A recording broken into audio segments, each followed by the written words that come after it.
For the record lang, World War I started around 1914 and ended around 1918. Okay? And it has two alliances, the Triple Alliance and Triple Entente. Okay. So, ito ang mga naging sanhi, militarisasyon, alyansa, imperialismo, at nasyonalismo. Okay. Sa militarisasyon, ito ay pagpapalakas o pagpapaiting ng sandatahang lakas ng isang bansa sa pamamagitan ng pagpaparami ng armas at sundalo. They say class. I have this very brilliant na historian / professor in college. He said bluntly good nga, you know, class, by having wars daw, according to him, is somewhat beneficial. Oh, just don't yell at me yet, okay? Ang iyang reason why it has benefits so that countries daw can showcase their strength when it comes to military powers. So, makulbaan kita class, no? Kung makigiran na ang China sa ato. Oh my God! So, sa Philippines, dili pa good enough good ang force nga makipag-away ta sa China. So what we are doing right now is, of course, diplomatic pag yun nga kuan. But hopefully, unta na, no, we can have the West Philippine Sea unta nga, or kanang starboard, maato na unta na. And I hope China would understand. Kada ko na ba silang country, no? Anyway, so they say, by waging war daw has benefits. It's because they can show to other countries what power we have. So kung nga na lang di ay luoy gud ay takaayong pa Pilipino.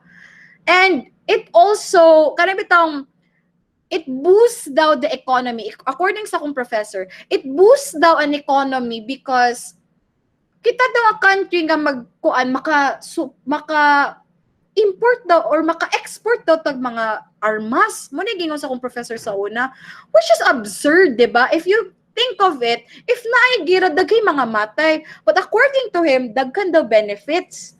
Kay mo boost daw economy by supplying military arms sa other countries. If you, 'di ba, in current situation or in certain situation like America class during World War II, wala gina sila direct gyud nga kuan. In fact, during World War II, ang Amerika ra gyud ang pinaka-safe next to, I think, UK.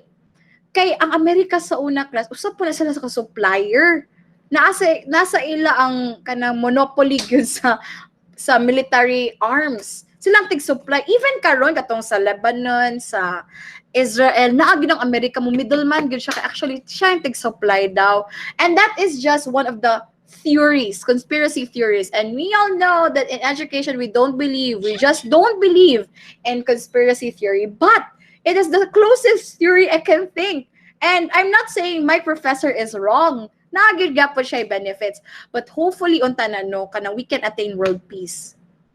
Anyway. So next, of course, nagsimulang magtatag na malalaking hukbong pandagat ang Germany. Ipinalagay na ito'y tahasang paghamon sa kapangyarihan ng Inglaterra bilang reyna ng karagatan.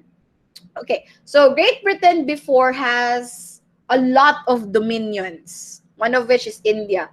And of course, sa una mang good class, if you have lots of dominions, you have your imperial countries under your mother country. Of course, you will be known as the most powerful country in the world.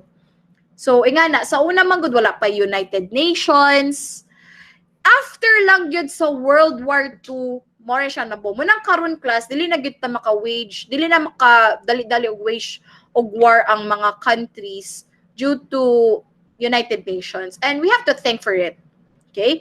And you know, class, you might think this is absurd, but without World War II, good, no? Without World War II, there will be no United Nations na mutabang sa ato. So, we have to respect those people nga nag-sacrifice sa ilang life just to have in our generation. We have to thank for those veterans nga nang nakipag-away during World War II.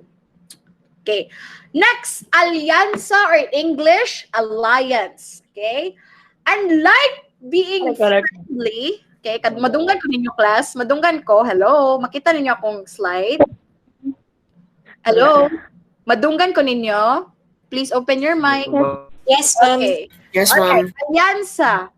In English, alliance. The way I translate is having an alliance is like not being friendly. Being friendly is different. Okay.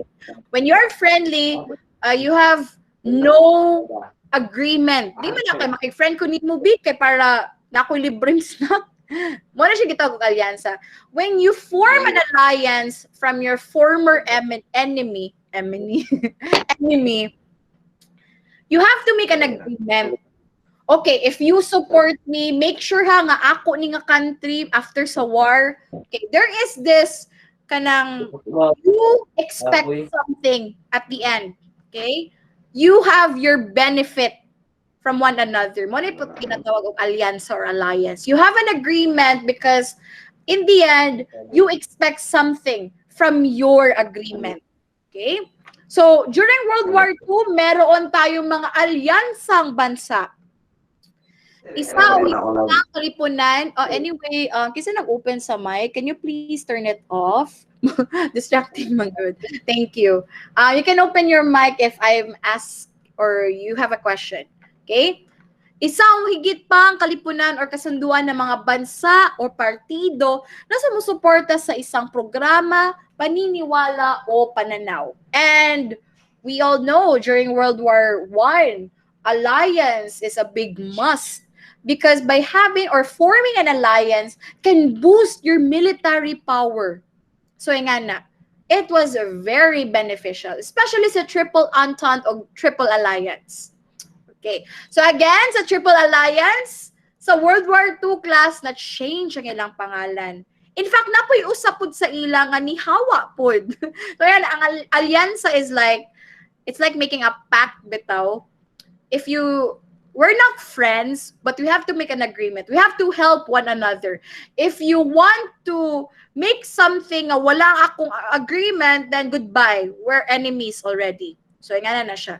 So, in Triple Alliance, we have 3, Italy, Germany, Austria, Hungary. Okay? Actually, pag-abot pagod World War II, na-change pagod na. Muna gitawag nga Axis powers. Nadugang pagod sa ila sa World War II, ang Japan.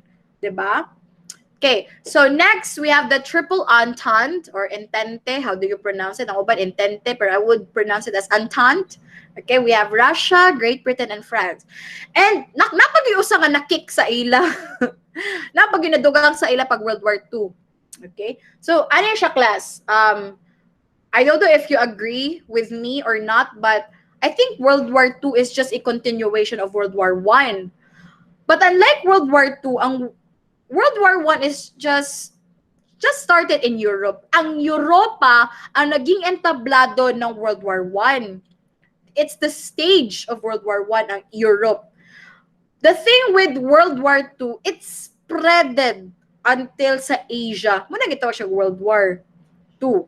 Okay? Ang World War I lang is within lang siya sa Europe. Ang World War II is just a continuation of this spread lang siya. Mas dako na iyang area. Okay.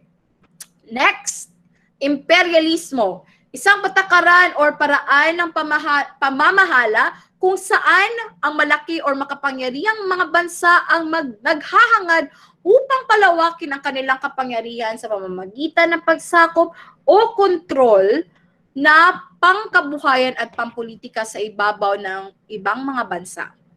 Okay? So, no need na ni i-explain kaya wala man ni siya sa kwat. Anyway, so ang imperialismo is like they have to retain their power in order to take hold of their power. So, mo ni siya ang gikuan sa mga tao before, especially kato naa sa trono. Okay. Nationalismo is the opposite of imperialismo. Tumutukoy sa masidhing pagmamahal sa sariling bayan o bansa.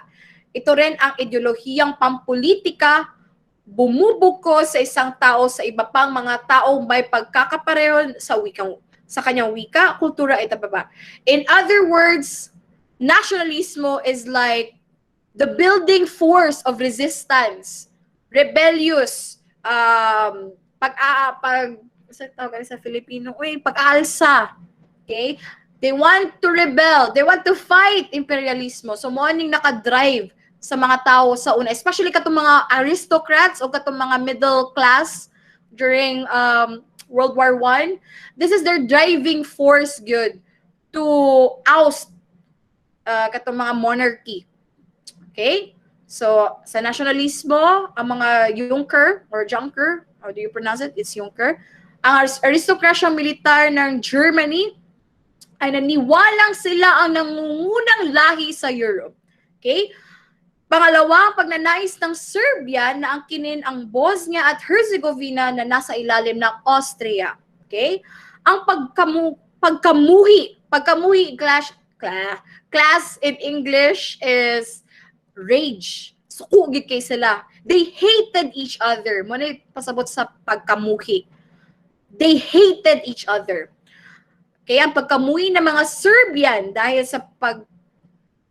sa mahigpit na pamamahala ng Austria. And we all know that Archduke Franz Ferdinand was the Duke of Austria. So mga Serbians, para na sa representation ni Gavrilo Princip, they wanted to assassinate good just to end monarchy at that time. Okay? So anyway, kaninga mga maps class, these just show kana mga empires during 1914. And eventually class, nalahi na gini siya in present times. Nanay Austria, lahi na ang Hungary nga country, na anay sa gitong bagong country nga gi-form 2008. I forgot the name. Forgot the name. Anyway, nanay Czech Republic. Sa una, Czechoslovakia, iyang old name. Okay. So, of course, we know ang pagpatay kay Archduke Franz Ferdinand. He was actually doing nagparade siya, and then nainiduol sa iya. Pusil siya point blank, patay sila duha ni Sofia, ang iyang wife. And ang iyang assassin si Gavrilo Princip. Okay? So, mga mahalagang kaganapan ng unang digmaang Pandaigdig. Of course, ang digmaan ng France versus Germany. Okay? So, tagkan gid kaayo class na apay kaning Russia versus Germany. Okay, mga digmaan sa Balkan countries. Austria-Hungary versus Serbia, Ottoman Empire versus Russia. Okay, digmaan sa karagatan. Great Britain versus Germany. Okay? So, okay. Merong mga bagong nabuong alyansa. Central Powers, Germany, Austria-Hungary, Ottoman Empire, at Bulgaria. And they have their allies also, Japan, Italy, and United States. Okay? Ang allies, ang kalaban. Okay? So, how did World War II end?